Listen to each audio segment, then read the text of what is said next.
but since coming to live with her uncle's family, she hadn't received so much as a dry peck on the brow.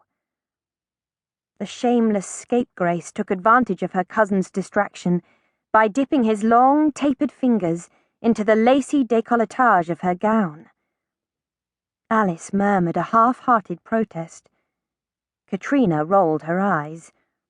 Alice had pitched a more convincing fit at breakfast that morning, when Catriona had wolfed down the last kipper. Between one breath and the next, Alice's objection melted to a mewling gasp of pleasure. She arched her back to better fill the officer's skilled fingers with her ample breasts. Catriona wanted to turn away in disgust, but couldn't. She hadn't been quite so captivated since Monsieur Garnerin had crashed his hot air balloon into a flock of bleating bells at Vauxhall Gardens. With a grace more deserving of a minuet, the man pivoted, gently backing Alice toward the bed of hay directly beneath Catriona's perch. The sun-dappled shadows flirted with his face, making it impossible to get a clear look at him. Catriona suppressed a groan of frustration as they disappeared from view. If the man could handle a warship with half that finesse, she thought, Britain's victory over Napoleon's navy should be assured. The intriguing rustle of both hay and clothing being rearranged whetted her curiosity beyond bearing. Scrambling to her hands and knees, Catriona crawled forward until she could hang her head over the edge of the loft. She had forgotten about the kitten perched on her shoulder until he dug 10 tiny claws into her tender nape. Sucking back a yelp of pain, she let go of her nose and made a grab for the kitten. A cloud of dust and pollen flew up her nose. A mighty sneeze gathered in her lungs. Even if the good Lord had blessed her with 3 hands, she wouldn't have had time to decide which one to use to grab the kitten, muffle the sneeze, and maintain her teetering balance. As it was, she could only bat wildly at the air as she tumbled headfirst out of the hayloft and crashed into the imposing back of the man preparing to settle himself between her cousin's pale, shapely thighs.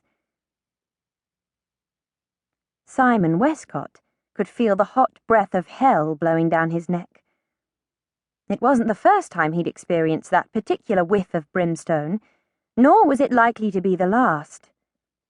Hazardous experience had taught him that enraged papas, the self-appointed guardians of their daughter's virtue, either real or illusory, were even more dangerous than irate husbands. Fearful that it was just such a papa who had landed on his back, he waited for a muscled forearm to tighten around his throat. But the thing on his back just lay there, wheezing down his neck like a consumptive walrus. His confusion mounted as something began to nibble at his freshly trimmed hair. He frowned. Good Lord, had one of the Earl's ponies fallen on them? Gingerly, he reached around and extracted the tiny culprit from his head, holding it by the scruff of the neck to avoid its windmilling claws. The bit of orange fluff hissed and spit at him like a suckling demon. The weight on his back shifted. He takes poorly to being handled that way. I'd let him go if I were you. The merry voice bore the faintest trace of a lilt. The breath stirring his hair was warm and smelled faintly of cinnamon biscuits. When he failed to heed the warning quickly enough, the kitten twisted, sinking its teeth deep into the tender pad of his thumb. He shook off the animal, gritting his teeth against a bellow of pain. The weight on his back scrambled away. The woman beneath him shrieked in outrage and shoved at his chest. He rolled off of her, forced to shuffle and refasten clothing with a haste that challenged even his adept hands. "You horrid beast!"